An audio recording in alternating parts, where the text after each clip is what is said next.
दोस्तों, आपको कैसा लगेगा अगर आपके सर पर एक बहुत ही भारी बॉल हर जगह आपका पीछा कर रही हो, ये जानते हुए भी कि ये बॉल आपके सर के ऊपर नहीं गिरेगी, फिर भी आपको इसके गिरने का डर लगा रहता है। ऐसा ही चांद के साथ भी है।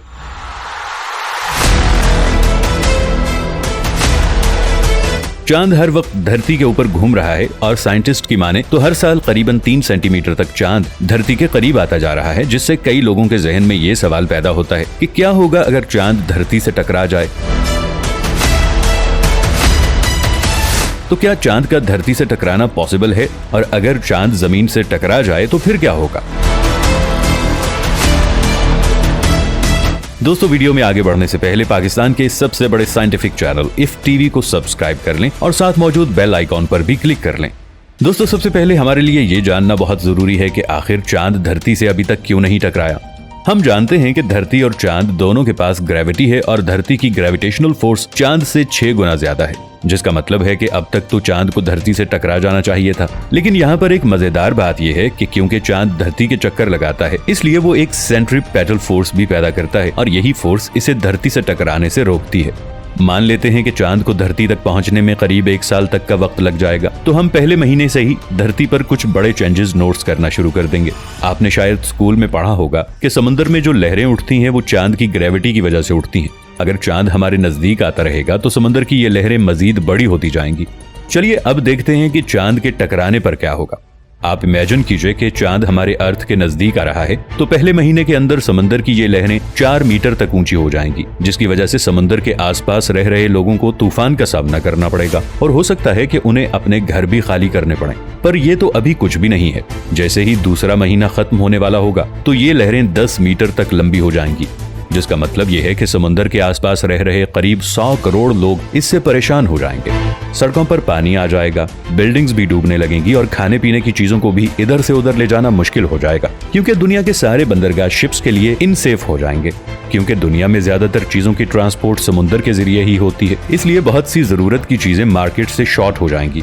शायद आपको मालूम हो कि इंटरनेट ज्यादातर समुद्र के नीचे बिछाई गई केबल्स पर डिपेंड करता है, तो दुनिया का 95% इंटरनेट डेटा इसी तरह एक दूसरे से फ्लो करता है। लेकिन अगर चांद धरती के नजदीक आ रहा होगा तो ये सारा इंफ्रास्ट्रक्चर तबाह हो सकता है, क्योंकि न सिर्फ समुद्र के नीचे बिछी तारों को नुकसान होगा, बल्कि जमीन पर मौजूद इनके ट्रांसमीटर्स भी बर्बाद हो जाएंगे।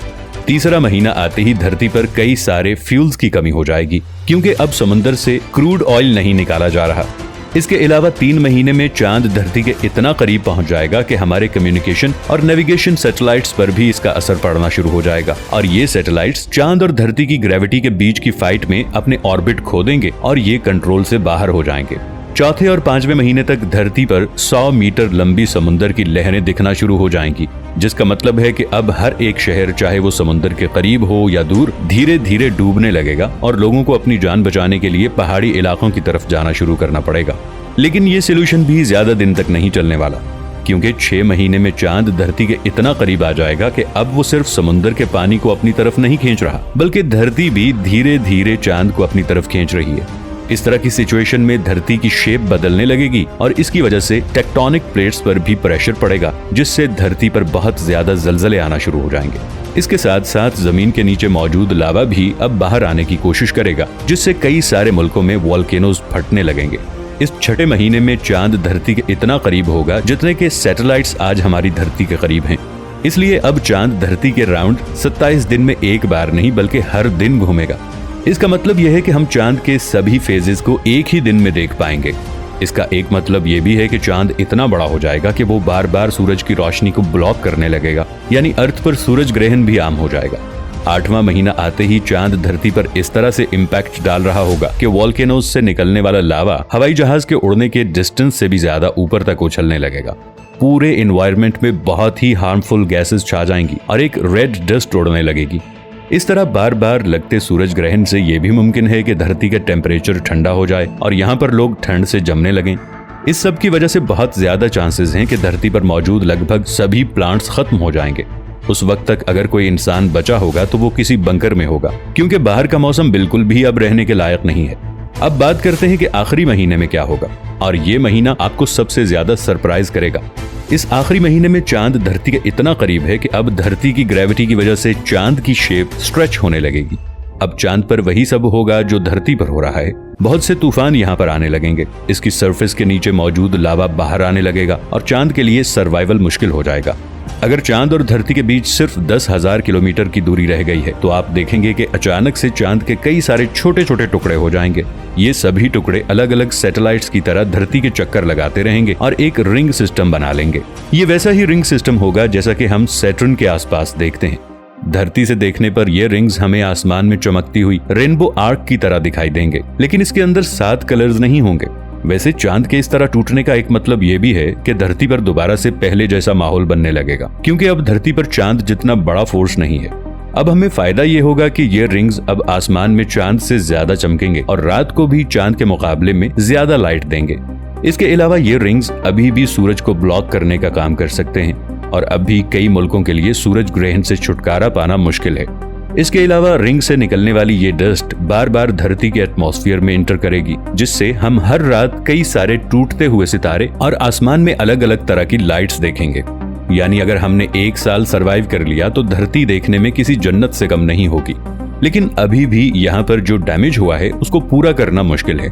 इस 1 साल की वजह से धरती पर ज्यादातर प्लांट्स खत्म हो गए होंगे, यानी ऑक्सीजन की कमी हो गई होगी।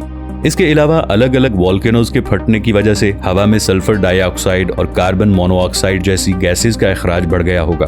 धरती पर लगभग हर एक बिल्डिंग तबाह हो गई होगी और अगर कोई इंसान जिंदा बचा भी होगा तो उसके पास खाने के लिए कुछ नहीं बचेगा। वो इस रिंग से घिरे प्लैनेट पर शायद भूखे पेट आसमान में पैदा हो रहे इस खूबसूरत नजारे को देखते हुए अपनी जान दे देगा।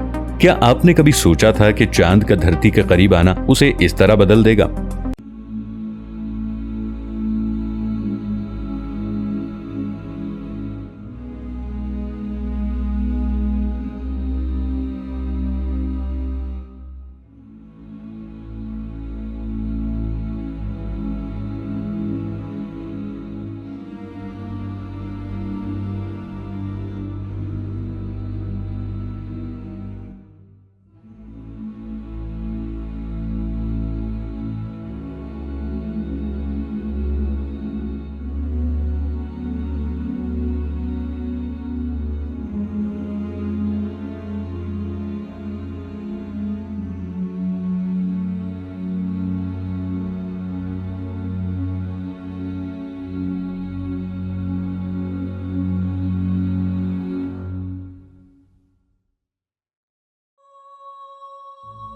दोस्तों वीडियो अच्छी लगने की सूरत में इसे लाइक कर दीजिएगा और साथ मौजूद बेल आइकॉन को जरूर क्लिक कर लीजिएगा ताकि हमारी आने वाली वीडियोस आप तक पहुंचती रहें। मिलेंगे नई वीडियो के साथ, तब तक के लिए अल्लाह निगहबान।